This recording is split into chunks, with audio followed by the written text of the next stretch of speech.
Donc l'idée, c'était de vous faire une présentation alors sur les télécoms au sens large, parce que c'est un sujet qui est souvent méconnu par les entreprises, et plutôt sur ce qu'on appelle la THD, le très haut débit. Et THD, ça cache un terme qui est associé, c'est la fibre. Donc beaucoup d'attentes des entreprises par rapport à la fibre. Alors en fonction des zones géographiques, vous aurez plus ou moins des besoins importants. Et beaucoup d'attentes, mais souvent on va voir plus loin que le sujet est un peu compliqué parce que l'information n'est pas forcément disponible tout de suite. Donc on parle de très haut débit à partir du moment où on ce qu'on appelle le débit de crête, c'est-à-dire le maximum qu'on aurait à l'instant T, est supérieur à 30 mégabits par seconde. La DSL telle que vous avez maintenant, c'est plutôt 20 et pas tout le temps et pas sur toutes les distances. Donc, vous voyez, c'est des services qui ne sont plus pas possibles sur les technologies basées sur du cuivre et qu'on va préférer d'autres technologies de réseau et en particulier la fibre. Donc, voilà. Donc, l'objectif de la formation, alors je vous ai mis une balise parce que alors il y a quand même beaucoup de sujets autour de ce sujet qui est autour de la fibre. J'ai essayé de condenser. L'idée, c'est de vous donner minimum de bagages, parce qu'en fait, les entreprises connaissent très très mal ce sujet. Donc l'idée, c'est de comprendre un peu ce domaine des télécoms, connaître la chaîne de valeur, parce qu'il y a différents métiers dans les télécoms et il faut le prendre en compte. Comprendre l'évolution des télécoms vers le tout IP, c'est-à-dire qu'on est passé de l'analogique à du numérique. Et puis, certains usages sont très exigeants. Et donc, du coup, l'idée, c'est de vous permettre, par rapport à des besoins d'entreprise, de dire ah, attention, là, il va falloir de la qualité de service pour que ça fonctionne. Quelques éléments sur les technologies qui peuvent exister sur le marché qui permettent de transmettre des datas. Et puis comprendre actuellement ce qu'on appelle le déploiement de la fibre.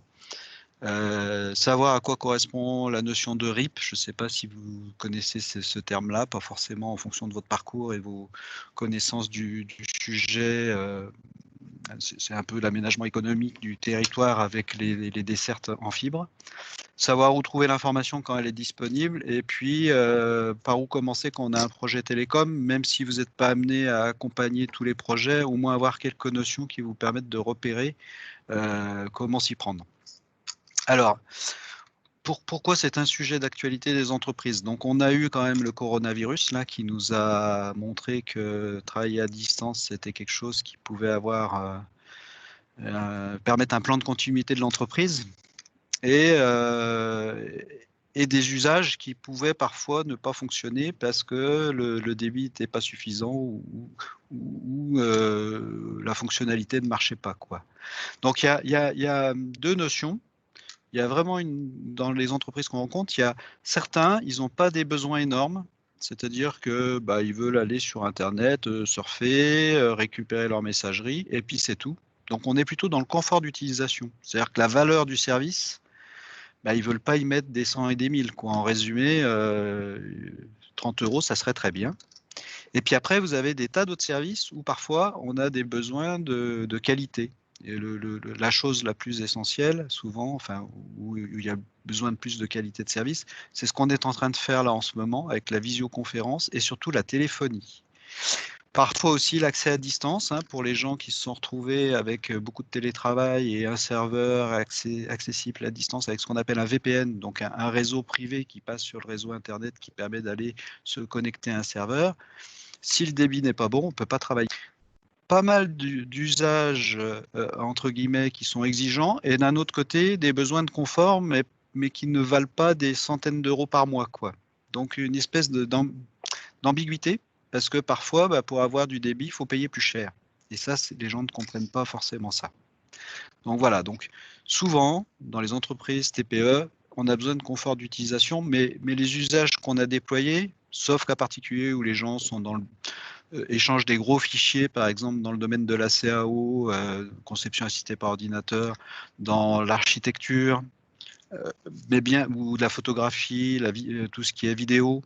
Mais autrement, souvent, c'est ce qu'on fait à la maison avec des usages relativement simples et on a un débit qui n'est pas forcément très très bon. Voilà. Donc, le marché des télécoms, les gens, ils ont gérer les changements qu'il y a eu. En gros, on est passé de quelque chose qui était le déploiement de la téléphonie en France dans les années 50, qui a mis à peu près 40 ans, on va dire, pour absorber toutes les connexions, un réseau qui était déployé par une mission de service public. C'est-à-dire on avait le droit au téléphone. Ça, c'était bien, on demandait le téléphone, on y avait droit, bah, ça arrivait plus ou moins vite. Moi, dans ma génération, vous voyez, j'ai des cheveux blancs, bah, il n'y avait pas le téléphone chez moi, pour le demander, il fallait attendre, quoi. Et c'était la mise en place d'un réseau public qui était basé sur du cuivre, donc qui est un réseau qui couvre toute la France, qui a ses propres caractéristiques et parfois qui est un peu ancien. En 94, on a déployé beaucoup Internet et en particulier sur ce réseau-là, on a bâti une architecture de réseau Internet sur un réseau qui était déjà amorti en place, etc. Et on a créé ce qu'on appelle l'ADSL. Donc, comme le réseau il n'était pas installé, il fallait changer quelques équipements, on a pu sortir des accès Internet très peu chers. En France, on a des accès à partir de 15-30 euros qui sont de bonne qualité, basés sur une technologie de réseau cuivre qui correspondait déjà à du haut débit dans beaucoup de cas. Voilà. Par contre, ce réseau cuivre, il est amorti, il est en fin de vie. Et à moyen terme, bah, il risque de disparaître, quoi, voilà, en résumé. Mais par contre, ça a permis de générer un accès Internet pas cher, et les gens, ils ont ça dans la tête. Ça coûte pas cher, quoi. Le réseau fibre, c'est différent parce qu'on est dans une création d'un réseau de fibre en remplacement, donc en construction, et avec un autre contexte, puisqu'en fait, c'est plus du service public, c'est des opérateurs privés. Donc, opérateurs privés, c'est sur leur fonds, ils investissent dans un réseau, donc dans la plupart du cas. Et donc, ce réseau, il appartient à l'opérateur. Si c'est un réseau d'Orange, il appartient à Orange. Si c'est SFR, c'est SFR. Si c'est Free, c'est Free. Et après, ils peuvent se relouer les lignes, mais par contre, eux, ils ont une notion, c'est-à-dire je mets 1 euro, combien ça me rapporte. Dans le cas avant, on ne regardait pas cette notion-là. C'est-à-dire tirer une ligne en faisant 10 km pour servir une maison de campagne, bah, personne n'ira, quoi. En résumé, on est un peu dans cette situation-là. Voilà. Donc ça, c'est les éléments très importants. Donc vous pouvez avoir dans des parcs d'affaires ou des gens qui vont faire des pétitions, aller voir la mairie, etc. Alors pour vous dire, nous on gère un service qui s'appelle Infodébit. Moi je réponds souvent au téléphone, il y a d'autres personnes, Aurélien, que vous connaissez aussi je pense, qui est un numéro gratuit pour les entreprises pour essayer effectivement de leur donner des informations sur la disponibilité de la fibre, etc. Et puis parfois leur trouver des solutions alternatives. Et les gens, ils pensent que c'est un droit, quoi, qu'ils ont le droit à ce service-là. Or, on est dans un modèle économique où si la ligne elle est pas rentable, les opérateurs vont pas se battre pour aller tirer la ligne, quoi. Donc c'est vraiment un changement de contexte très important et beaucoup de gens ne se rendent pas compte de ça. En plus, on est dans une situation où il y a énormément de communication grand public, où ils se battent tous pour prendre le client du voisin en disant la fibre pendant 1 an à 15 euros. Donc les gens comprennent pas du tout ce marché-là. Le marché grand public, on pique le client du voisin et au passage, on peut vendre peut-être des abonnements à la télé, la télévision à la demande, de la location de vidéos, des choses comme ça. Le modèle économique est complètement différent des entreprises. Donc voilà, ça c'est le contexte et les gens n'ont pas forcément cette notion-là. Donc après, dans les opérateurs, vous avez différents métiers. Vous avez ce qu'on appelle les opérateurs d'infrastructure. Leur métier, c'est simplement de couvrir, de déployer des réseaux qui sont des réseaux qui sont destinés aux professionnels. Donc vous pouvez avoir par exemple des gens qui sont spécialisés dans des fibres ou des réseaux qui sont intercontinentaux entre par exemple les États-Unis et la France et l'Europe, on va dire. Par contre, ces opérateurs-là, ils n'iront jamais chercher un client individuel.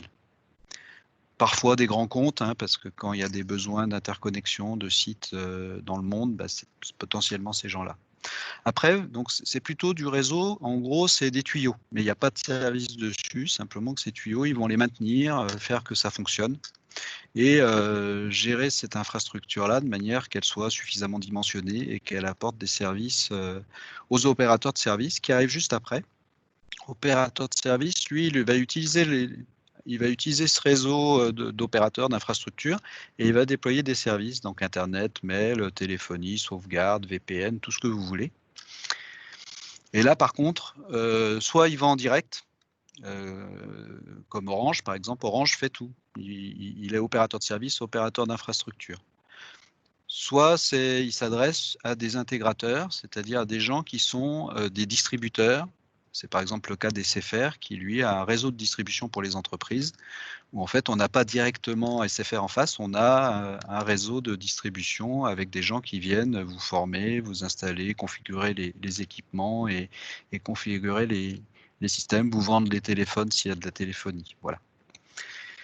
Certains opérateurs font tout. Orange fait toute la chaîne, là, puisqu'ils ont des magasins, etc., qui sont gérés par eux. SFR, ils ont un réseau de distribution. Et puis, vous avez des opérateurs qui sont souvent entre les deux, comme Free. Free, sur la DSL, utilisait le réseau de France Télécom, ex-France Télécom. La téléphonie mobile, maintenant, ils ont des antennes propres, mais jusqu'à présent, c'était des antennes Orange. Et puis après, alors, les distributeurs qui sont l'interface avec vos clients qui sont des entreprises, souvent, ce sont soit des revendeurs informatiques, mais ils vont avec souffrance vendre des télécoms parce que c'est pas vraiment le même métier, soit des gens qui vendaient de la reprographie, soit des distributeurs qui vendaient de la téléphonie, soit c'est les SS2I. Donc là, on a vraiment une variété très très importante d'acteurs qui vont proposer ces services-là, sans compter les gens qui vendent à distance et qui appellent les entreprises tous les jours en leur proposant la fibre, même si elle n'est pas disponible. Voilà. Donc c'est vraiment très, très, très différent. Avant, on avait quelques interlocuteurs qui étaient destinés aux entreprises. Et pour les entreprises petites et moyennes, on avait Bouygues, SFR, Orange, et puis peut-être Free parce qu'ils achetaient des lignes grand public. Maintenant, il y a une multitude d'acteurs qui contactent les entreprises en proposant des services. Et on achète du service, c'est-à-dire qu'on ne sait pas si derrière ça va marcher ou pas. Donc beaucoup de craintes des entreprises par rapport à ça. Et en plus, comme ils ne connaissent pas le domaine, c'est compliqué. Après, vous avez des catégories d'offres. Souvent, les gens ne comprennent pas le prix, mais le prix s'explique par plusieurs choses.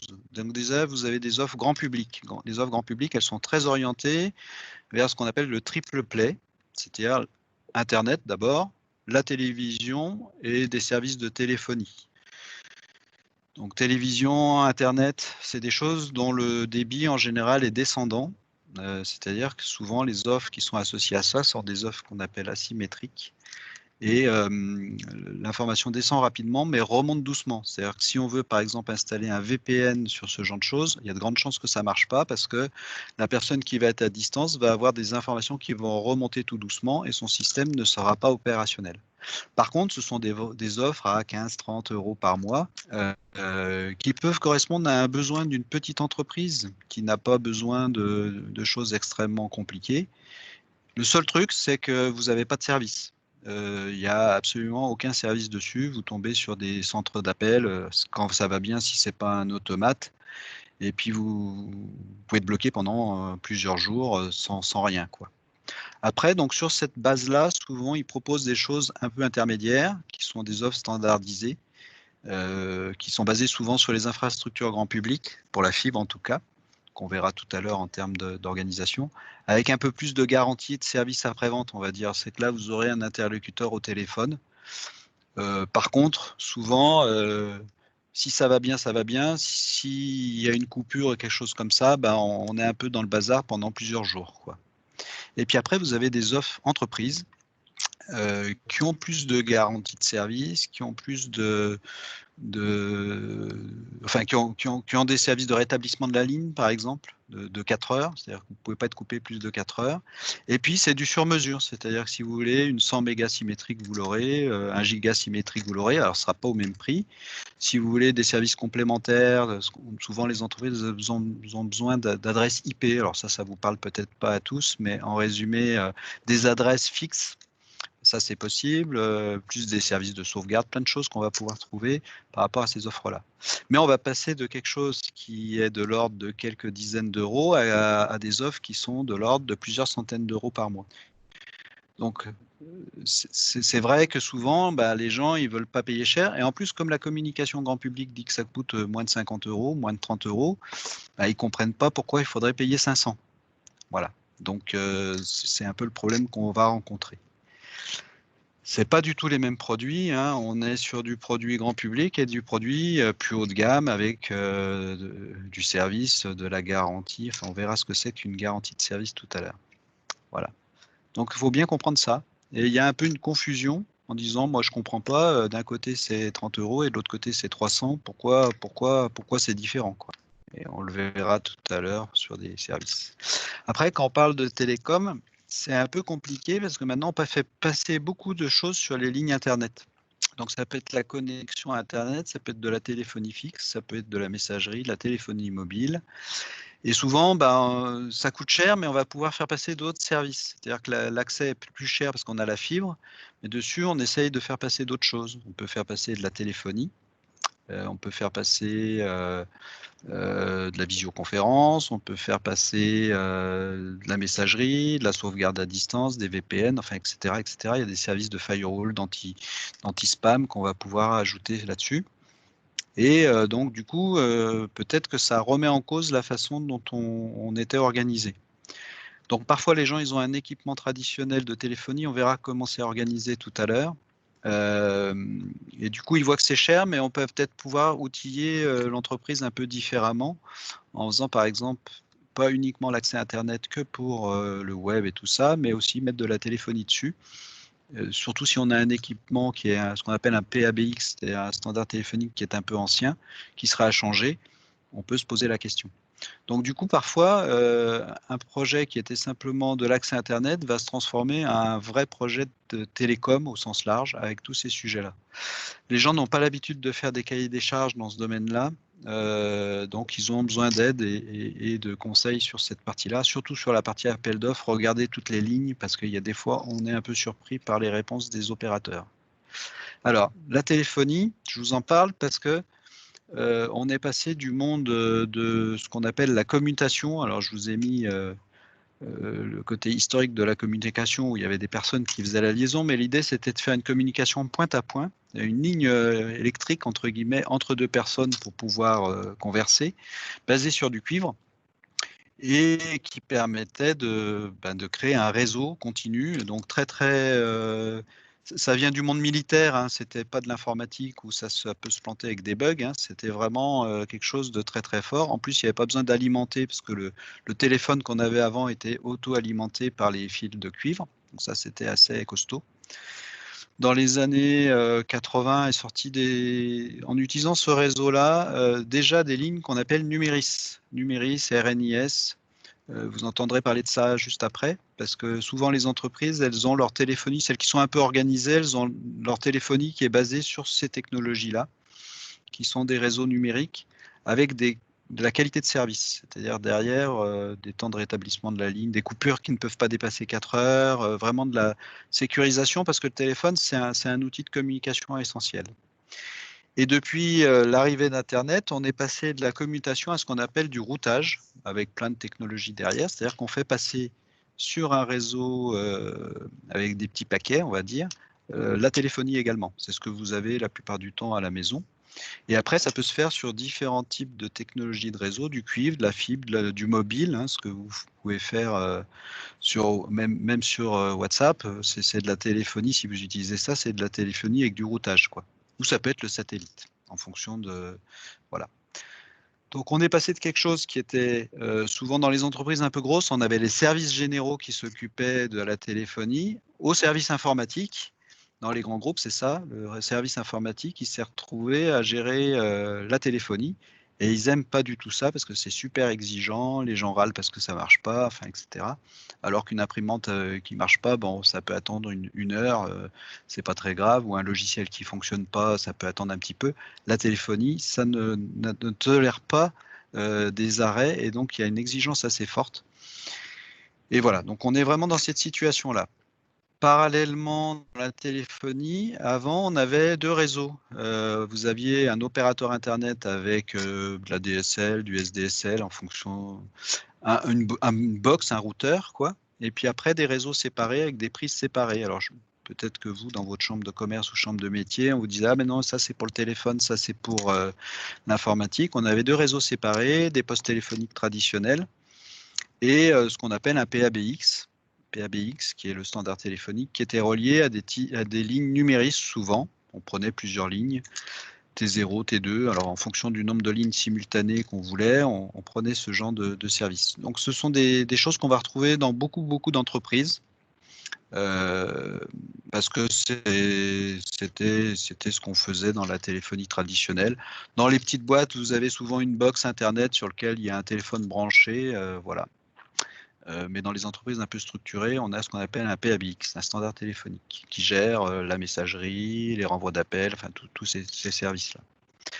Les nouvelles technologies qui sont arrivées avec Internet ont fait qu'on fait ce qu'on appelle de la voix sur IP.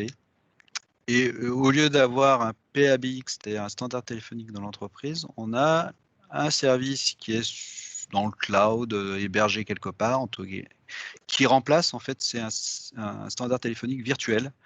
Alors, il y a IP-Centrex, il y a plein de termes qui sont associés à ça. Et donc, c'est sur ce logiciel qu'on va configurer l'ensemble de l'utilisation de l'informatique, de la téléphonie.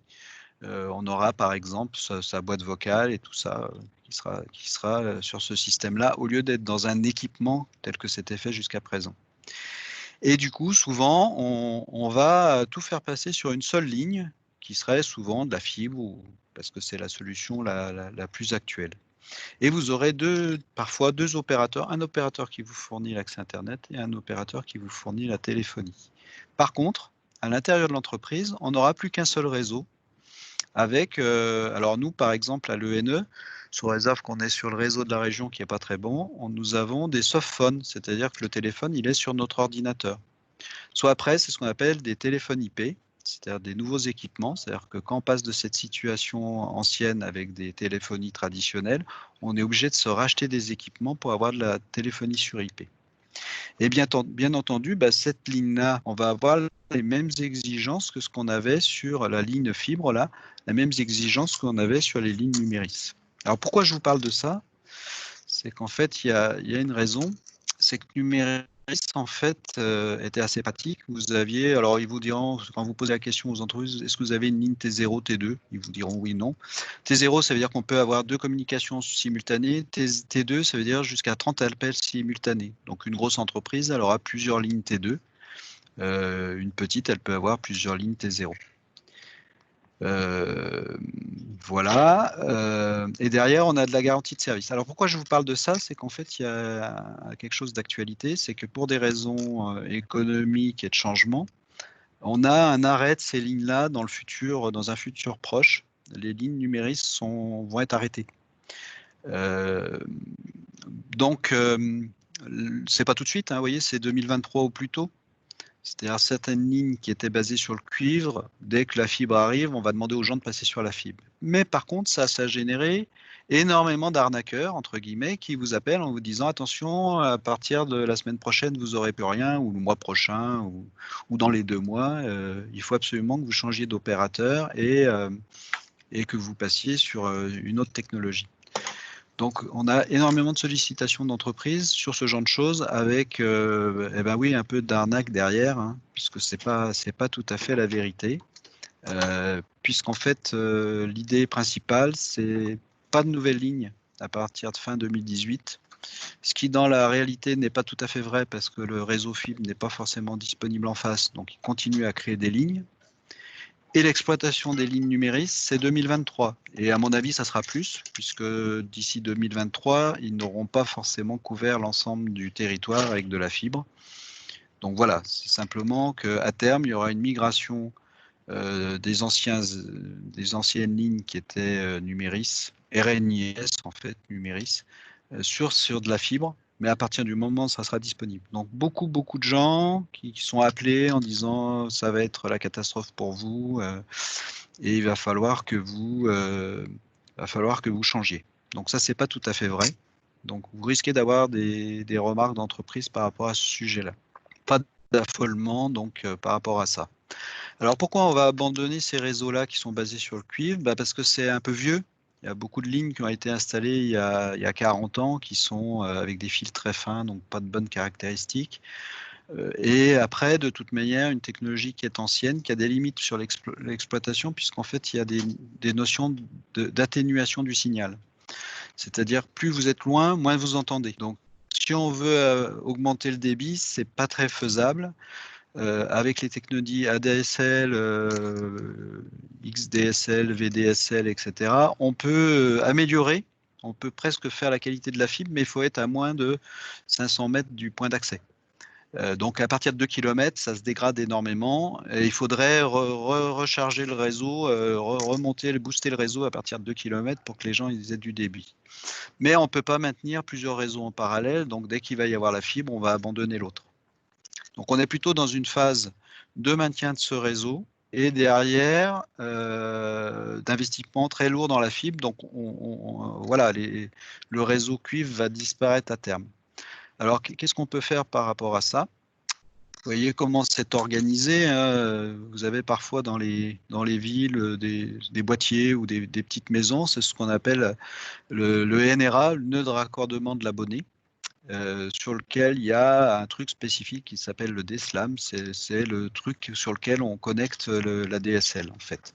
Alors c'est parfois un peu troublant parce que vous pouvez avoir un parc d'affaires qui a la moitié qui est connecté sur une zone et puis l'autre moitié du parc d'affaires qui est connecté à 7 km et très très loin parce que historiquement on a créé des parcs d'affaires dans des champs où il n'y avait pas il y avait pas enfin, il n'y avait pas de téléphone et il a fallu aller chercher des lignes là où il y en avait. Et en fonction des disponibilités, on a parfois une architecture qui est un peu aberrante. Il y a une moitié du village qui est connectée à un endroit, l'autre moitié qui est connectée ailleurs. Et parfois très très loin et au réseau rapide de l'opérateur. Ça, c'est exactement ça qu'on va retrouver la plupart du temps. Donc, on peut, dans certains cas, améliorer le réseau en apportant de la fibre jusqu'au point de raccordement qui est à la limite dans le quartier à côté du parc d'affaires et améliorer le débit comme ça. Vous entendrez parler dans ce cas-là de ce qu'on appelle la montée en débit du réseau cuivre. C'est-à-dire que le réseau fibre va arriver jusqu'à un point d'accès de proximité et après, ça repasse sur du cuivre. Mais comme la distance est courte, on arrive à augmenter le débit pour les gens. Voilà. Ce n'est pas le système idéal, mais c'est un peu un palliatif quand on est dans des zones où c'est trop complexe d'amener la fibre. Voilà. Donc ça, c'est des cas que vous pouvez rencontrer. Je connais mal le déploiement du réseau, c'est assez compliqué sur votre zone géographique. Donc, je ne sais pas si cette technologie est utilisée, mais sachez que ça s'appelle, souvent, ils parlent de montée en débit du réseau cuivre. C'est exactement ça. Donc, on va investir un petit peu en amenant de la fibre, mais on ne couvre pas jusqu'à l'utilisateur final. C'est-à-dire que ce n'est pas une fibre bout en bout. C'est pas mal, ça améliore bien la situation, mais néanmoins, on reste sur du cuivre. Donc, si par hasard, il y a un abonné qui a 4 km, il n'aura jamais un débit très important, même si on a ramené de la fibre dans la zone géographique donnée, quoi. Voilà. Donc, le déploiement de la fibre, c'est quelque chose de massif en France. Hein. Donc, pourquoi c'est cette technologie? Parce que théoriquement, la fibre, c'est basé sur la lumière. C'est de la transmission de lumière. Donc, il n'y a pas de limite, à la vitesse de la lumière. C'est donc intéressant en termes de technologie, même s'il y a quand même une petite atténuation sur la distance. Mais on n'a plus cette atténuation qui est due à la distance qu'on avait sur le réseau cuivre. Et donc, on va remplacer ce réseau cuivre par un nouveau réseau qui est en cours de constitution. Donc, ça, c'est sur toute la France, c'est dans le monde entier. Donc, on se retrouve avec des chantiers monstrueux dans tous les pays. Donc, la particularité, c'est que comme il n'y a plus de mission de service public, on est dans un marché privé concurrentiel, toute cette diffusion de la fibre, elle va être uniquement couverte par des opérateurs, principalement couverte par le déploiement des opérateurs privés qui, eux, veulent rentabiliser les investissements sur leurs fonds propres, en fait. Donc, c'est un chantier qui a été lancé et il y a eu un plan national que le gouvernement a lancé en février 2013 avec l'idée de couvrir l'intégralité du territoire en haut débit d'ici 2022. Donc haut débit ne veut pas dire uniquement fibre.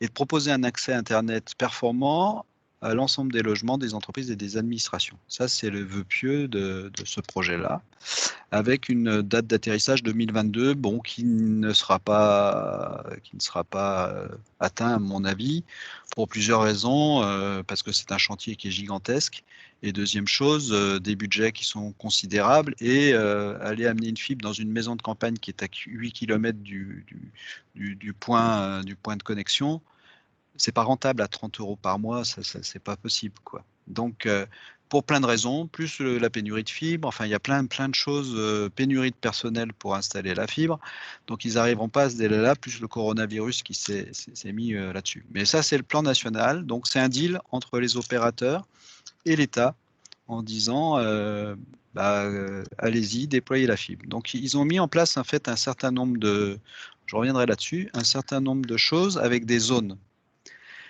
Les zones très denses, en général, c'est les centres urbains des grandes villes et des moyennes villes. On appelle les zones très denses, où là, en fait, les opérateurs, ils se débrouillent tout seuls entre eux, et chacun peut déployer son réseau en parallèle. Donc là, en général, vous avez Orange qui déploie son réseau, SFR, Free et Bouygues, en fonction du marché. Donc pourquoi? Parce qu'en fait, quand vous avez des immeubles et que vous apportez la fibre en bas de l'immeuble, presque tout le monde transforme, donc on considère qu'il y a un marché. Après, vous avez les zones moyennement denses et les zones diffuses. Zone dense, en fait, l'État a dit ça serait bien d'y aller. Les zones moyennement denses et diffuses. J'ai pas d'argent, mais par contre, dites-nous où vous voulez aller. Donc, ils ont fait ce qu'on appelle un appel à manifestation d'intérêt. Après, ils ont fait une deuxième version qui s'appelle les AMEL, mais en résumé, c'est dire, vous, opérateurs, est-ce que vous voulez aller sur tel village, telle ville, etc. Et ils se sont répartis le territoire de manière à essayer d'équilibrer le plus possible. Donc, vous avez des zones où plusieurs opérateurs ont manifesté l'intérêt de déployer des réseaux et de financer parfois ensemble même, c'est-à-dire qu'ils se répartissent la zone, la commune, soit des endroits où ils iront jamais. Parce que c'est pas rentable, c'est trop diffus, faut déployer la fibre et ça coûte extrêmement cher. Alors pourquoi ça coûte cher? C'est qu'en fait, il y a des travaux. Sur des zones denses, c'est plus facile parce que les fourreaux sont déjà en place. Donc les opérateurs ont des accords pour tirer la fibre dans ces fourreaux qui sont historiquement, qui appartiennent à ex-France Télécom, le réseau de téléphonie traditionnelle. Donc, parfois, on a des entreprises qui n'arrivent pas à se faire connecter. Il n'y a plus de place dans les fourreaux, donc, où ils ont été écrasés par un chantier, cassé, etc. Donc, on a ces problèmes de technique, en fait, parce que c'est quand même beaucoup de BTP, quoi. Soit après, on est dans des zones qu'il va falloir raccorder, mais il y a une certaine distance. Alors, soit on passe sur des poteaux télécom, donc là, on retombe sur les poteaux Orange ou autres opérateurs, soit ce sont des poteaux qui sont destinés à l'électricité, et c'est des poteaux EDF. Donc là, c'est assez compliqué et ça prend du temps. Pourquoi? Parce que si c'est des poteaux de l'opérateur, ça va très bien, mais si c'est des poteaux EDF, chaque installation va demander une étude pour voir si c'est pas trop lourd et si ça va pas casser en cas de neige. Donc souvent, c'est un peu compliqué administrativement. Et voilà. Et dans d'autres cas, s'il n'y a pas de passage, on va créer des micro-tranchées ou des tranchées avec des coûts qui sont assez importants et qui sont pris en charge normalement par l'opérateur, qui lui doit trouver son modèle économique, et à 15 € par mois, 30 € par mois, il faut trouver suffisamment de clients en face pour que ça soit rentable. Donc ça, c'est comme ça qu'on diffuse la fibre au niveau de l'infrastructure en elle-même. Techniquement, voilà à peu près tous les cas d'emploi. Parfois, les gens voient les travaux devant chez eux, mais c'est pas pour eux. C'est simplement que ça va passer et aller raccorder le village d'à côté ou la ville d'à côté, et eux, ils n'auront jamais la fibre. Donc, c'est souvent compliqué d'expliquer ça aux entreprises qui comprennent pas, quoi. Enfin, ça passe devant chez eux, je comprends pas, la fibre, elle est passée, mais moi, j'y ai pas droit.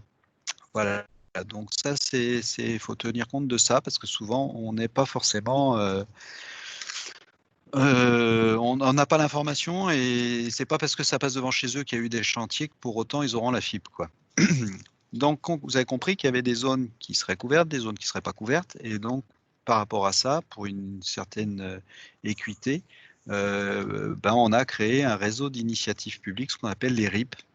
L'idée, c'était de dire, c'est pas juste les opérateurs privés, ils sont gentils, mais il y a des activités économiques, il y a des gens qui habitent à des endroits et ils aimeraient bien avoir la fibre.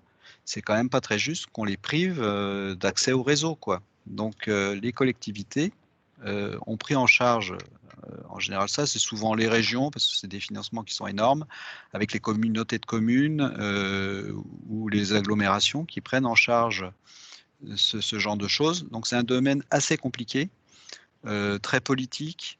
Beaucoup de gens qui sont élus travaillent ou ont des relations avec Orange, donc ils ont plutôt tendance à dire laissez-nous faire notre boulot, c'est notre boulot, vous mêlez pas de ça. Ils attaquent les contrats au tribunal administratif, etc. Donc des sujets assez complexes à mettre en place, mais qui sont déployés à beaucoup d'endroits et dans votre territoire aussi. Donc ça s'appelle un réseau d'initiatives publiques. Alors le principe c'est quoi? C'est que la collectivité va créer un réseau un peu à l'image de ce qu'on avait avant au niveau de France Télécom. C'est un réseau qui est financé en totalité, mais souvent en partie par des fonds publics. Par exemple, souvent, c'est de l'ordre de 30% financé par des fonds publics et 70% financé par un opérateur d'infrastructure, donc ceux qui installent le réseau. Et ce réseau, il est opéré par un concessionnaire, enfin ça dépend un peu des formes juridiques qui ont été trouvées, qui lui doit faire que ce réseau soit fonctionnel, et puisse évoluer avec le temps. Et cette concession ou cette gestion, il l'a pendant plusieurs années, souvent plusieurs dizaines d'années pour arriver à rentabiliser les investissements. Et par contre, souvent, il ne commercialise pas directement ce réseau-là, il le met à disposition des opérateurs de services pour qu'ils puissent proposer des services. C'est-à-dire que lui, souvent, il va raccorder le client à la fibre, mettre un équipement pour allumer la fibre, mais ce n'est pas lui qui va proposer la box avec les services d'accès Internet, la téléphonie. Donc, vous avez différents types de réseaux d'initiatives publiques. Nous, sur l'agglomération de Lyon, nous avons un réseau d'initiatives publiques uniquement pour les entreprises, avec des services destinés aux entreprises. Voilà. Il y en a certains, c'est que pour le grand public, d'autres, il y a les deux. Donc, c'est malheureusement pas homogène sur toute la France. Et vous verrez que vous avez, en fonction des départements, des réseaux d'initiatives publiques qui sont différents. Voilà. Alors après, techniquement, comment on déploie la fibre? En général, il faut déjà avoir une alimentation. C'est un peu le même principe pour l'alimentation en eau ou les égouts. Il va falloir avoir des gros collecteurs, ce qu'on appelle le backbone de l'opérateur, le réseau cœur de l'opérateur, qui lui a des capacités d'absorption de tous les clients. Ensuite, on va ramener au niveau de la ville ce qu'on appelle un NRO, nœud de raccordement optique, qui est l'ancien standard téléphonique qu'on avait dans un bâtiment. Et puis après, ça va partir, ça va se diffuser dans les quartiers jusqu'au bâtiment. Et en général, pour les fibres grand public, le principe, c'est ce qu'on appelle une fibre mutualisée. C'est-à-dire qu'on va amener une fibre à un endroit, ce qu'on appelle un point de mutualisation qui va se trouver dans un quartier, par exemple. Et puis la fibre, elle va partir et être distribuée auprès de plusieurs clients. C'est-à-dire que ce réseau qui est là, il est partagé entre, on va dire, la plupart du temps, c'est plusieurs centaines de clients. Une centaine de clients, voilà. Donc bien entendu, c'est une diffusion avec un modèle économique qui est simple, c'est-à-dire qu'une entrée qui vaut un certain prix, elle va être répartie sur plusieurs clients, donc on peut arriver à tomber le prix. C'est pour ça que vous avez des accès à Internet pas chers sur la fibre pour le grand public.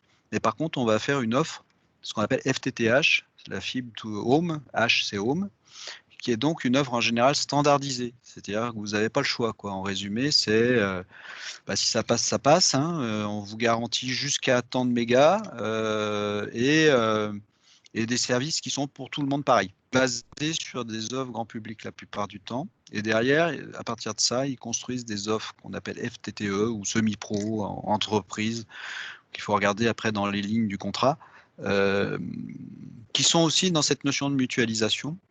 C'est-à-dire qu'on va partager ce réseau entre plusieurs utilisateurs, plusieurs centaines d'utilisateurs. Mais par contre, c'est de la fibre. Donc, pour tous les gens qui étaient avec une grande distance, on a une qualité de débit qui est supérieure. Par contre, on n'aura pas tous les services qu'on retrouvait sur Numéris ou autres, C'est-à-dire que c'est pas cher. Voilà. Donc pas cher, ça veut dire qu'on a des services de qualité moyenne. On verra tout à l'heure ce que ça veut dire. Par contre, n'importe où en France, on peut demander la fibre, ce qu'on appelle la fibre dédiée ou fibre professionnelle ou FTTO. OO, ça veut dire Office. Et là, on va demander à l'opérateur s'il a bien envie de venir et combien ça coûte. En fait, là, on va vous tirer une ligne dédiée. Là, j'ai mis 7 km, voilà, ça serait un exemple. Donc, on va passer où on peut, soit sous terre parce qu'il y a des endroits pour passer, soit on va demander l'autorisation à l'EDF pour passer et on va vous amener une fibre. Donc, cette fibre-là, bien entendu, il va falloir l'installer. Donc, on va payer au kilomètre le coût de la fibre. Puis, on est un peu un client captif. Donc, on aura une fibre dédiée pour soi où on va pouvoir mettre ce qu'on veut. On peut 1 giga symétrique si on veut, avec plein de services. Mais par contre, c'est une installation à la demande. Donc, le coût de l'installation, bah, ça va être en fonction de la distance des travaux à faire. Et bien entendu, on va vous le faire payer. Et puis après, c'est une offre sur mesure, mais qui est de très très bonne qualité. Donc, on est sur plusieurs centaines d'euros ou même milliers d'euros par mois, quoi. Voilà. Donc, ça ne s'adresse pas à une TPE. Et parfois, on a un peu cette ambiguïté. C'est-à-dire qu'il nous arrive sur des parcs d'affaires d'avoir une entreprise qui nous dit, mais mon voisin, il a la fibre. Et moi, je la veux, on me dit que non, c'est pas possible. En fait, souvent, on peut avoir des entreprises qui sont connectées parce que d'abord, ils sont prêts à payer. Deuxième chose, parfois, ils appartiennent à un groupe et le groupe a signé un contrat cadre avec Orange et Orange est obligé d'amener la fibre, obligé de mener la fibre sur l'entreprise qui est sur ce parc d'affaires. Donc, il y a souvent un peu une ambiguïté, mais moi, je comprends pas, mon voisin là, moi, je l'ai pas. Ça peut être ce genre de problématique. Après, il y a d'autres cas plus embêtants, mais souvent, ça peut être ça. Soit au moment où ils ont déployé, alors on a aussi ça, soit au moment où ils ont déployé, bah, le bâtiment qui était prévu, qui était là, qui était une entreprise, bah, elle n'était pas sur le plan de piquetage, donc ils n'ont pas cette adresse-là, donc ils ne l'ont pas tiré. Donc il faut qu'ils reviennent la tirer, donc on va vous faire payer l'installation alors que les autres ne l'ont pas payé.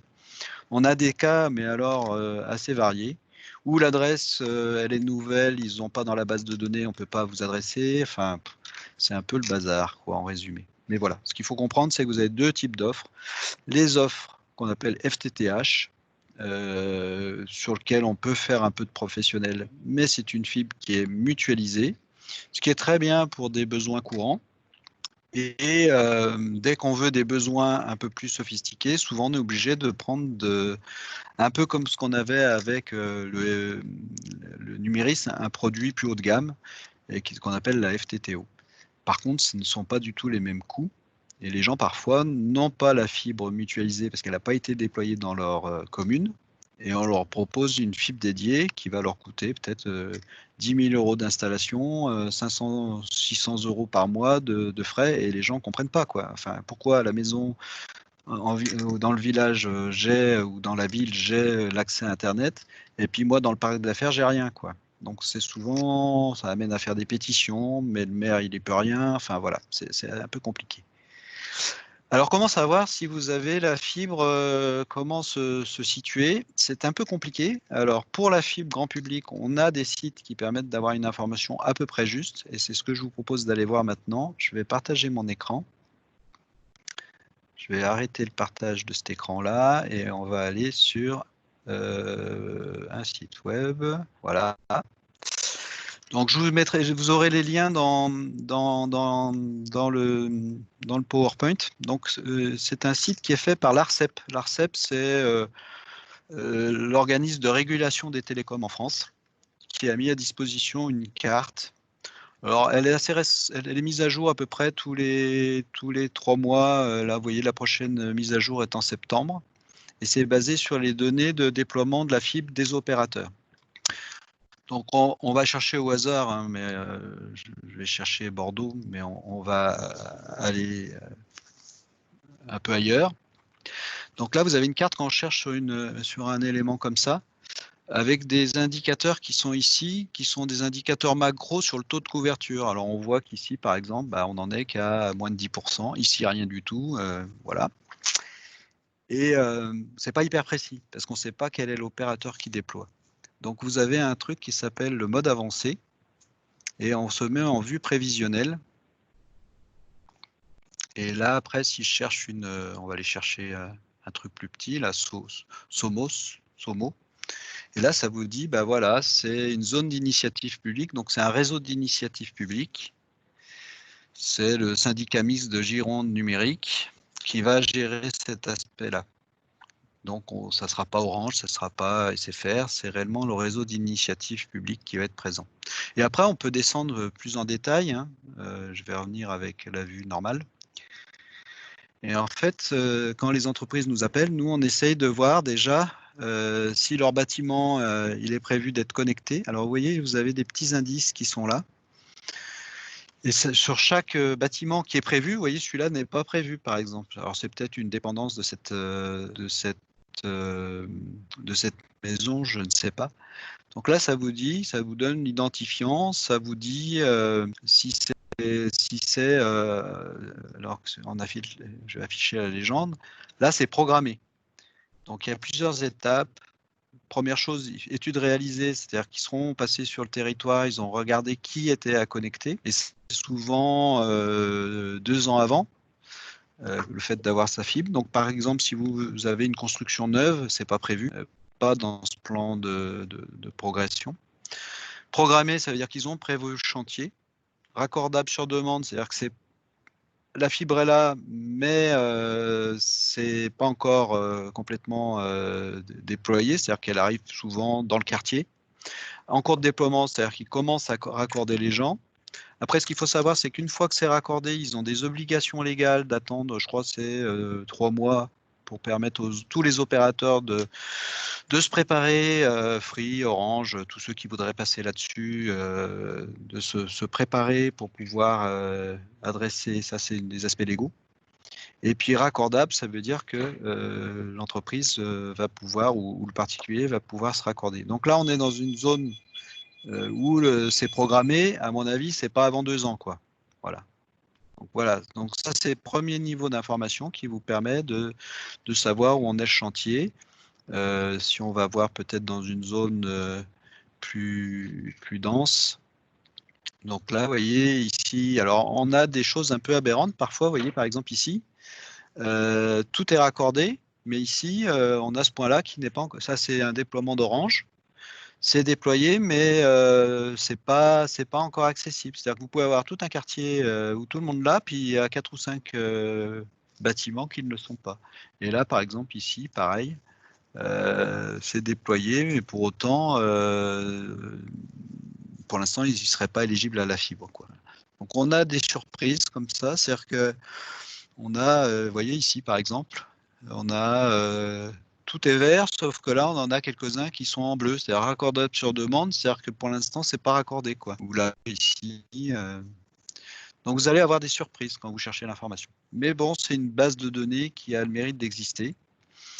Donc dans les autres services qui peuvent vous aider, vous avez un autre service qui est proposé par l'ARCEP aussi, qui permet d'avoir, alors c'est que des estimations. Si je cherche Paris, Bordeaux, et puis on ira voir ailleurs. Hop.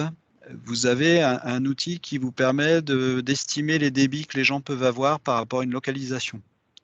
Alors vous voyez, c'est pas constant ici, donc on peut avoir des débits importants, puis juste à côté des choses pas bonnes du tout, quoi.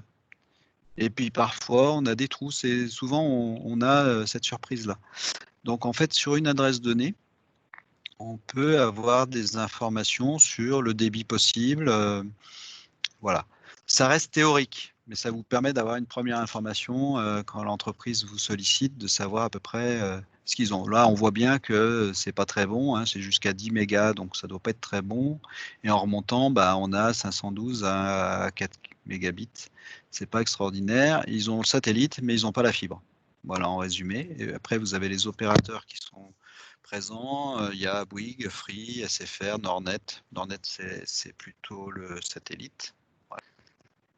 Donc voilà les sources d'information. Et si ça vous intéresse, parce que le 4G est intéressant, vous avez la même chose pour avoir une estimation du réseau.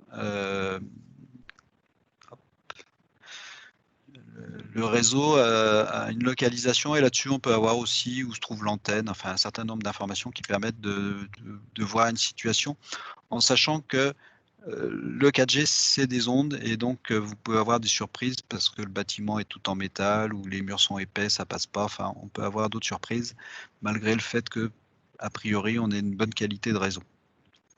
Alors, je vais arrêter ça. Donc, vous aurez les liens, vous pourrez vous amuser à les voir. C'est la seule information qu'on va retrouver. Ou après, il faut aller voir sur chaque opérateur. C'est ce qu'on verra après. Mais là, ça peut vous donner déjà une situation de savoir qui déploie le réseau dans une zone géographique, si c'est un réseau d'initiative publique, si c'est un opérateur privé et qui c'est. Et ça, c'est déjà un premier niveau d'information qui permet après d'orienter l'entreprise. On n'a pas d'informations sur les plannings. Les gros opérateurs ne nous donnent pas et sur les réseaux d'initiative publique, même nous qui avons un service pour le compte de la région sur ce sujet-là, on n'a pas les informations. Donc c'est un peu compliqué pour répondre avec une date précise. Ils ne s'engagent pas parce qu'en plus c'est un sujet politique. Donc dans votre zone, vous avez plusieurs réseaux d'initiatives publiques qui ont été lancés. Alors je ne les ai pas regardés tous dans le détail, mais il n'y a pas une homogénéité sur l'ensemble du territoire. Alors je ne sais pas si ça vient du rapprochement des régions, je ne sais pas, mais en tout cas voilà. Donc là, vous avez en bleu une exploitation par un marché de services avec un opérateur. Donc, il y a un opérateur derrière qui est caché là. Et c'est une autre forme, c'est un accord, à mon avis, qui est peut-être un AMEL, donc un accord entre un opérateur et une collectivité pour organiser le déploiement. Là, vous avez une société publique locale, une SPL, donc c'est cette partie-là. Puis une délégation de service public ici, une DSP. Voilà. Donc chaque réseau en fait a, en fonction de votre localisation, je vous les ai tous mis, peut-être que c'est des choses que vous connaissez déjà, mais qui va vous permettre d'avoir des informations à l'adresse pour savoir si la connexion est faite. Et c'est le portail d'accès au service. Et bien entendu, ce qui est compliqué, c'est que souvent, par exemple, pour les entreprises, on va vous dire, il y a un accès pour les entreprises et il y a 10 opérateurs qui sont présents sur ce réseau.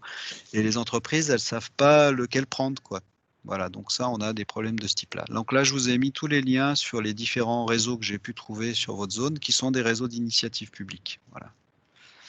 Donc chacun a sa carte. Hein. Là, je vous en ai mis une. Il y a la carte de déploiement. Donc voilà. Donc un petit récapitulatif. Donc bien comprendre qu'il y a deux types d'offres. En fait, les offres entre guillemets pas chères, moins de 100 par mois, on va tomber entre 50 et 100 euros par mois, qui sont des offres basées sur des offres, sur une architecture souvent grand public, qui correspondent à des besoins d'indépendants, de TPE, voilà, mais avec peu de services. C'est-à-dire que on va se retrouver avec des coûts pas très importants, mais un centre d'appel si tout va bien, autrement des robots qui répondent. Et puis on croise les doigts si jamais on a une coupure, que quelqu'un vienne vous réparer la ligne. Et puis de l'autre côté, des offres qu'on va dire sur mesure, ce qu'on appelle la FTTO ou des fibres dédiées, où là par contre c'est destiné à des entreprises qui ont des besoins réels et des besoins de performance, etc. Et là par contre on est sur des budgets beaucoup plus importants et qui sont très variables en fonction de la localisation. C'est-à-dire que s'il y a une fibre qui est sur le parc d'affaires juste à côté, le coût d'installation ne sera pas très élevé. Et comme il peut y avoir de la concurrence, le budget baisse. C'est toute une notion de marché, quoi, en fait, là-dessus. Et de disponibilité de la fibre pas trop loin, parce qu'il faut aller la chercher. Donc là, il n'y a pas de prix. S'il y a un réseau d'initiative publique, bien sûr, ça fait baisser le prix parce qu'il y a une partie de l'infrastructure qui est financée par des fonds publics. Donc les coûts d'accès en général sont orchestrés et du coup, c'est beaucoup moins cher. Mais si c'est que du privé, il n'y a pas de prix en fait. Il n'y a pas de prix moyen. Voilà. Et je vais bouger parce que notre système intelligent dans le bâtiment a décidé de couper le courant. Voilà. Donc si vous ne voyez plus, si par hasard vous avez encore ma vidéo, voilà, ça sera mieux.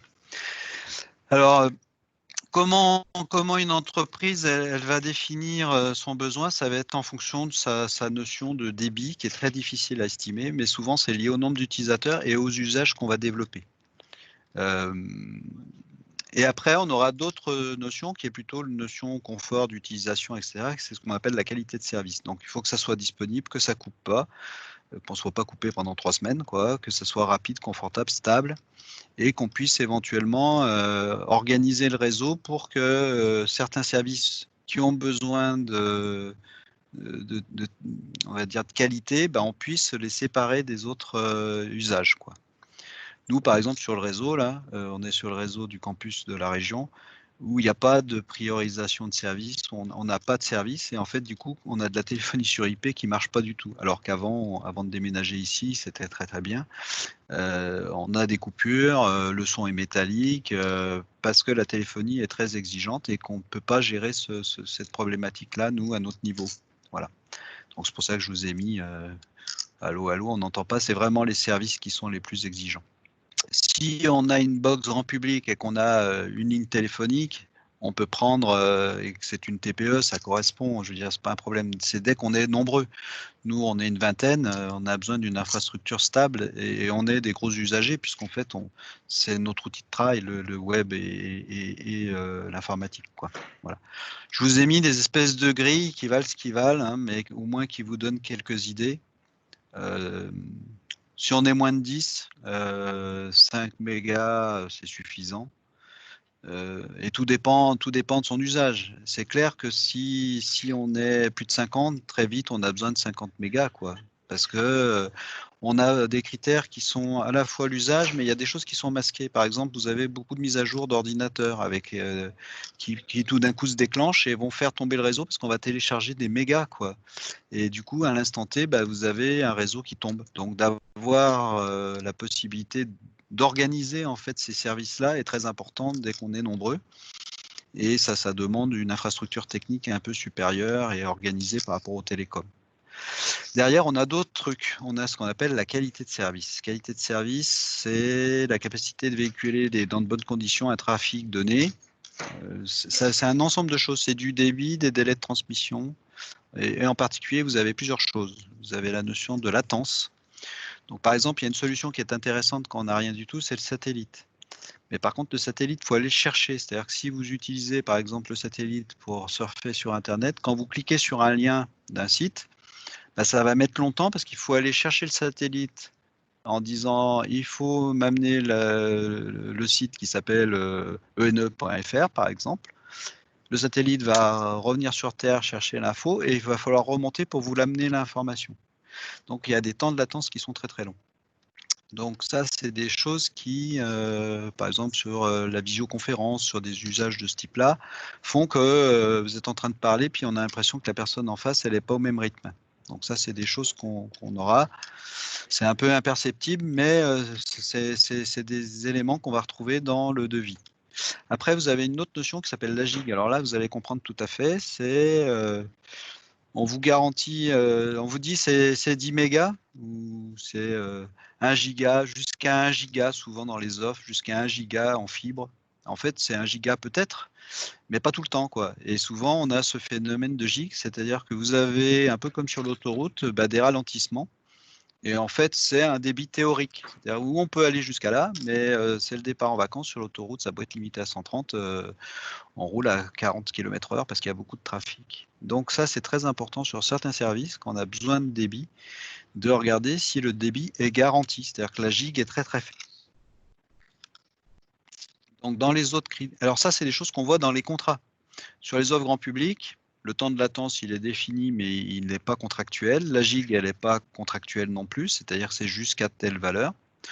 Ensuite, vous avez la notion de qualité de service. Derrière, on va perdre de paquets. Bon, ça, je ne vais pas rentrer dans le détail. Mais c'est surtout que derrière, pour des besoins un peu particuliers, on va essayer de savoir si on peut prioriser les services. C'est-à-dire, par exemple, la téléphonie qui est très exigeante, plutôt qu'elle parte dans un bazar qu'on n'arrive pas à gérer, on va affecter des bandes passantes à chaque service. L'accès à distance pour le télétravail, ben, on va affecter tant de bandes passantes, etc. Et ça, on ne le trouve pas dans les offres grand public. Voilà, dans les offres semi-pro à 50 euros, 100 euros, on ne trouvera pas ce genre de choses. Donc, quand on est peu d'utilisateurs, ça peut passer parce que la fibre est suffisante. Mais dès qu'on est une vingtaine, ça ne marche plus, quoi. C'est-à-dire que la téléphonie va se dégrader. Si, par exemple, il y a une mise à jour d'un ordinateur ou tous les ordinateurs de l'entreprise se sont décidés de... ou il y a quelqu'un qui télécharge un gros fichier, ça ne marchera pas. Ensuite, vous avez d'autres critères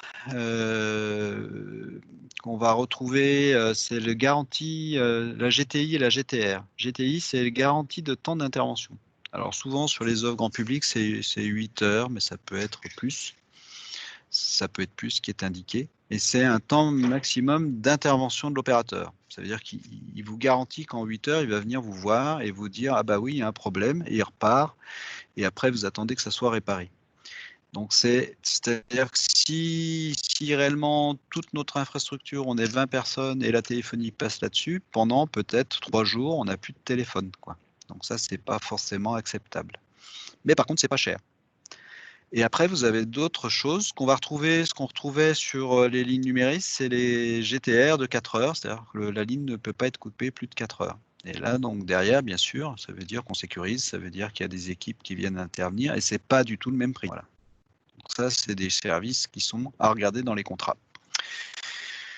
Donc là, je vous ai mis un peu dans les critères qui sont importants, une espèce d'échelle. Alors c'est sûr que vous avez des choses qui sont aussi ce qu'on appelle la symétrie des débits. Donc la plupart du temps, ça descend rapidement parce que ça a été conçu pour la vidéo, du genre YouTube, la télévision et l'accès Internet. Donc ça descend très vite et ça remonte doucement. Et il y a certains services où il y a besoin de symétrie. En particulier, quand on envoie des gros fichiers, il faut que ça parte rapidement. Et puis tout ce qui est sauvegarde à distance, accès à distance au système d'information, on a besoin de symétrie. Et ça, on ne le retrouvera jamais sur des offres grand public. On aura des offres asymétriques comme il y avait avant dans la DSL.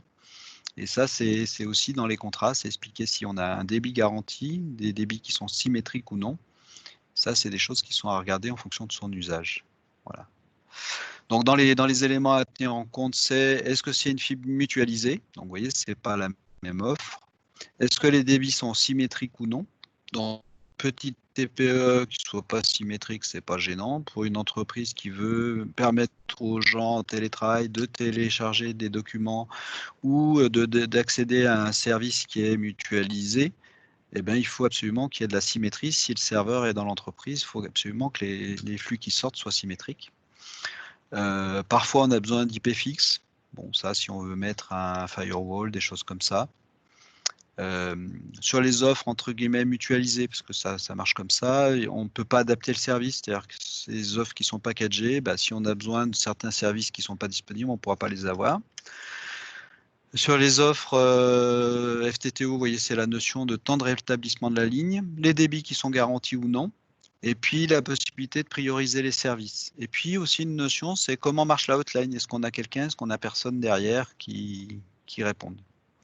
Donc ça, c'est des éléments qui sont mis dans le contrat, qui sont souvent difficiles à lire parce qu'on vous dit c'est l'offre machin, FTTH Orange Pro, je ne sais pas quoi, ou Fibre Pro, mais derrière, il faut regarder les contrats.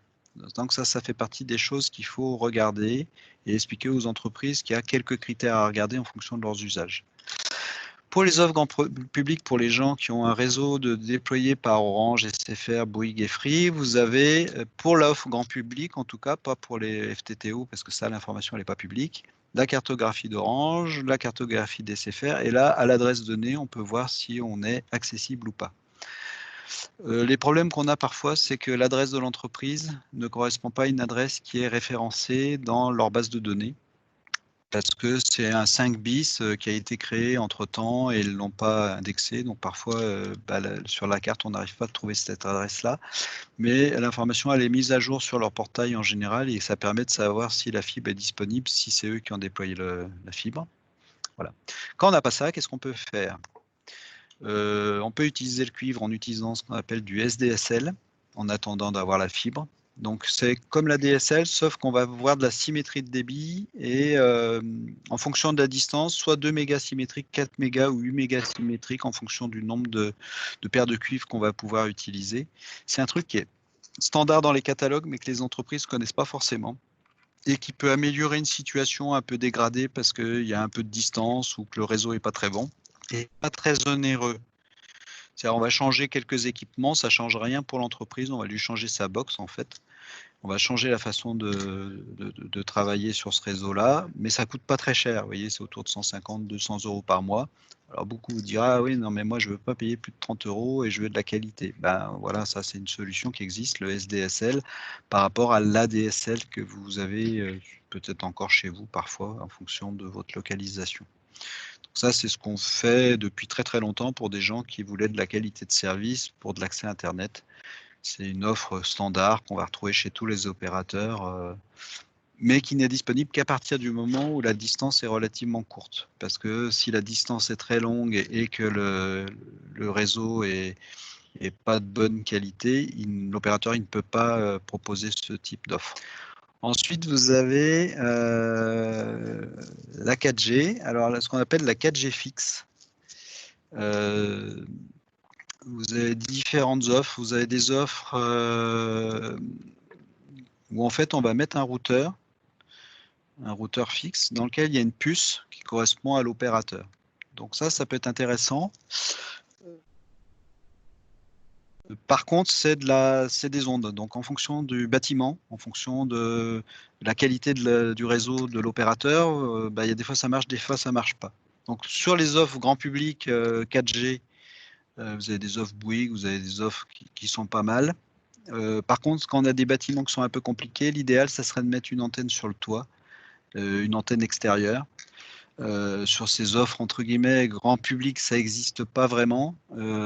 Par contre, vous avez des opérateurs qui font que pour les entreprises. Je pense à une entreprise qui s'appelle ICO, ICOW, qui propose des accès avec un routeur sur lequel il y a deux puces. Une puce en fait, en fonction de la localisation, ils vont regarder quels sont les réseaux disponibles. Ils vont peut-être vous mettre une puce Orange, une puce, je ne sais pas, Bouygues, pourquoi pas. Et en fonction, à l'instant T, en fonction de la qualité du réseau, ça bascule sur une puce ou sur une autre. Et ils ont des antennes qui sont très puissantes sur leur routeur et même la possibilité de la mettre à l'extérieur. Et ce qui permet d'avoir une qualité qui est proche de la fibre. Sous réserve, c'est l'équivalent d'une fibre grand public, c'est-à-dire que vous avez des débits qui ne sont pas symétriques, pas de garantie de débit, et souvent des volumes mensuels de données transférées. Voilà. Donc ça, c'est des solutions sur des offres grand public, entre guillemets, pro, ce qu'ils appellent pro 4G fixe. On est à moins de 100 € par mois, donc vous voyez, c'est pas cher. Et sur des offres plus professionnelles, là je pense à ICO, ils ont une solution, ça vaut à peu près 160 € par mois, mais avec ce côté sécurité, c'est-à-dire que s'il y a un problème sur un des réseaux, ça bascule automatiquement sur l'autre, donc une garantie d'avoir un réseau qui marche, quoi. Voilà. Et après, ça va dépendre de la localisation de l'entreprise, de l'environnement, parce que les ondes, c'est quand même un peu sensible, ça ne passe pas de partout. Et du coup, c'est des choses qui sont à prendre en compte dans les projets. Par contre, dès qu'on a ça, je veux dire, c'est le jour et la nuit par rapport à un accès ADSL de mauvaise qualité. Le dernier recours, c'est le satellite. Alors souvent, les collectivités payent l'antenne satellite pour le grand public et parfois pour les entreprises. C'est une solution extrême. Jusqu'à présent, on pouvait avoir à peu près l'équivalent de la DSL, donc non symétrique. Un débit pas garanti, bien entendu, un volume mensuel de données. Après des temps de latence importants, c'est-à-dire ça met du temps à se connecter et c'est très sensible à la météo. S'il y a du vent, des choses comme ça marche plus ou moins bien. Et il faut que l'antenne soit sur le toit. Donc parfois, on ne peut pas le faire parce que les gens sont locataires. Et donc ils n'ont pas le droit de percer le toit pour mettre une antenne. Donc parfois, on est un peu limité par ça aussi. Donc ça, c'est l'instant T. Il y a des nouveaux satellites qui sont partis récemment justement pour pallier au manque de débit dans certaines zones, même en France, hein, en fait. C'est Eutelsat qui a lancé un satellite où là, on aurait pas 20 mais 30 mégas parce que c'est des satellites qui sont en orbite plus basse et de nouvelle génération. Mais pour l'instant, ce n'est pas encore disponible et avec des coûts qui ressemblent à peu près aux abonnements grand public. Sous réserve de ce volume de données mensuelles, parce que dès qu'on veut de l'illimité, ça coûte très très cher, on est sur plusieurs centaines d'euros par mois, quoi. C'est la solution vraiment extrême. Vous pouvez avoir aussi du réseau hertzien. Dans certaines collectivités, ils ont déployé du réseau hertzien. En fait, on va essayer de trouver un point haut. On met une antenne hertzienne, comme le Wi-Fi un peu, c'est un peu ce principe-là, et on va pouvoir couvrir jusqu'à 50 km à partir de ce point haut, à condition qu'il n'y ait pas de entre guillemets de choses entre le point haut et l'antenne du client. Et on peut faire du débit de bonne qualité jusqu'à 100 mégas symétriques. Par contre, ça peut être insensible à la météo, les obstacles. Et par contre, de ce fait-là, comme on n'a pas beaucoup d'infrastructures à construire, on peut avoir des coûts qui sont assez intéressants. Alors ça s'appelle WiMax, Wi-Fi Max, réseau hertzien, ça dépend des endroits. Il se peut que dans certaines zones sur votre territoire, ça soit diffusé ou proposé aux entreprises. Voilà. Un petit résumé qui vous donne l'information sur les différentes possibilités. Voilà. Et après, dès qu'on a un projet, qu'est-ce qu'il faut faire? Première chose, vérifier si la fibre est disponible et dans quel délai.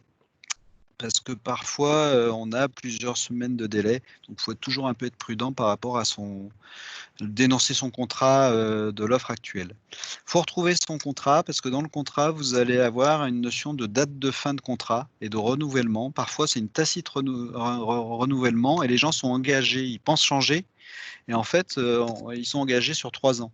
Et ce qu'il faut savoir, c'est que souvent dans les contrats, on est redevable de l'entièreté du contrat. Donc on veut changer, j'en ai marre, la fibre arrive, et en fait on est coincé par le contrat. C'est-à-dire que le coût de rupture de contrat, anticipé du contrat, coûte une fortune.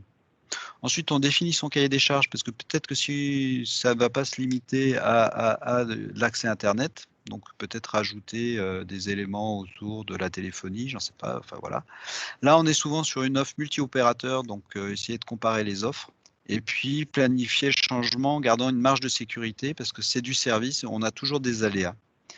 Sur ce qui concerne les dates, ça peut vite coûter cher. Par exemple, si là j'avais fait un petit exemple, il faut prévoir d'anticiper ça parce que souvent les gens sont amenés par exemple ils ont un renouvellement annuel qui vient d'être prolongé. Du coup, s'ils dénoncent le contrat, ils ont 11 mois à payer. Et même sur des sommes pas très chères, 80 euros par mois, bah 11 fois 80, ça fait vite 800 euros. Et là, ça fait mal, quoi. Donc ça, il faut vraiment qu'ils retrouvent les contrats, parce que parfois, ils ne savent même pas combien de temps ils sont engagés. Donc ça, c'est vraiment important. Et il ne faut pas qu'ils rêvent, ils ne pourront pas se dégager du contrat. Les contrats sont bien faits en général. Souvent, les nouveaux contrats, on vous engage sur 4 ans. Il faut essayer de ne pas le faire parce que le marché, il est en train sur la fibre, en train de se déployer. Donc, les coûts sont plutôt à la baisse. Donc, il ne faut pas s'engager sur une durée trop longtemps, voilà. Et après, son cahier des charges, qu'est-ce qu'on met? On met qu'est-ce qu'on a actuellement, qu'est-ce qu'on cherche surtout les usages qu'on veut avoir, qui permet à un opérateur de dire, bah tiens, il vous faudrait plutôt tel type de service. Voilà. Et puis des dates. Voilà. Alors nous, on a fait un cahier des charges en ligne là, qui permet de définir ça, mais bon, voilà. Et puis après, comparer les offres.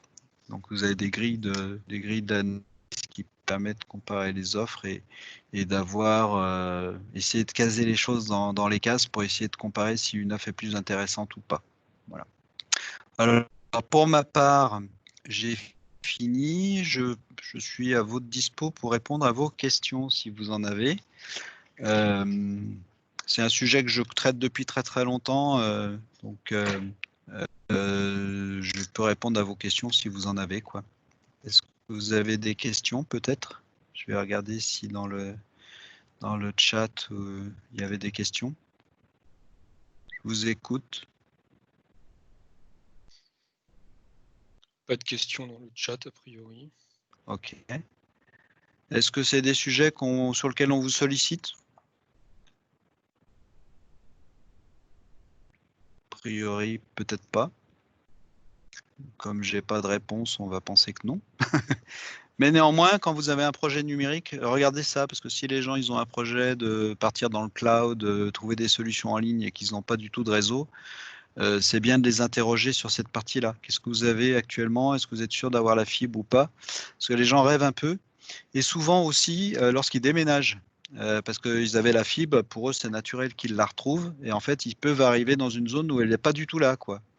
Et on a des cas comme ça où les gens sont surpris parce que pour eux, c'est évident qu'il y a du réseau, c'est évident que ça doit exister. Et or, non, pas du tout, quoi. Donc, les cas de déménagement, les cas d'implantation aussi, les gens ne pensent pas qu'il n'y a pas. C'est normal que ça doit y être, mais ça y est pas forcément de partout. Et puis, des notions aussi de temporalité, c'est-à-dire que ça met beaucoup de temps parce que c'est des chantiers qui sont gigantesques. Et de passer en projet à c'est disponible, souvent, il faut 2 ans, quoi. Et on a, nous, beaucoup de cas, alors en particulier sur l'Auvergne, l'Isère et la Savoie, où les gens n'auront pas la fibre avant 2024, quoi. Enfin, c'est pas envisageable, ils sont trop en retard. Et du coup, il faut trouver une solution alternative. Donc, la solution la plus intéressante et la moins chère, c'est le 4G. Parce qu'on a des débits intéressants. La 5G, on ne l'a pas encore, donc ce n'est pas envisageable. Mais le 4G fixe est quelque chose d'intéressant. Et comme il n'y a pas d'infrastructure à créer, s'il y a des antennes de bonne qualité pas trop loin, ce qui est souvent le cas, on arrive très rapidement à avoir un confort d'utilisation qui est correct pour un coût relativement raisonnable pour des usages courants. Voilà, c'est réellement la solution à promouvoir s'il n'y a rien d'autre, quoi. Voilà. Ben, écoutez, je reste à votre disposition s'il y avait des questions éventuelles. Si jamais vous avez des questions complémentaires, de toute manière, vous devez avoir mon mail, vous arriverez à le trouver par l'intermédiaire de vos têtes de réseau, on va dire. Si on ne s'est jamais rencontré en formation, parce que j'en ai fait quelques-unes, mais en présentiel tout à fait avant le confinement, donc je n'ai pas rencontré toute l'équipe des conseillers numériques. Mais je suis à votre disposition si vous avez des questions, parce que c'est un sujet un peu compliqué pour trouver l'information, des opérateurs qui ne vous répondent pas. Donc, si vous avez vraiment des questions là-dessus, n'hésitez pas à me contacter pour que je vous donne des pistes sur comment faire, en sachant qu'on est souvent un peu désarmé parce qu'il y a des fois, on n'a pas de réponse, quoi, sur ces sujets-là. Par contre, alerter les entreprises s'ils ont des projets numériques, que c'est parfois pas si simple qu'ils ne pensent, quoi. Voilà. Donc voilà, bah, si vous n'avez pas de questions,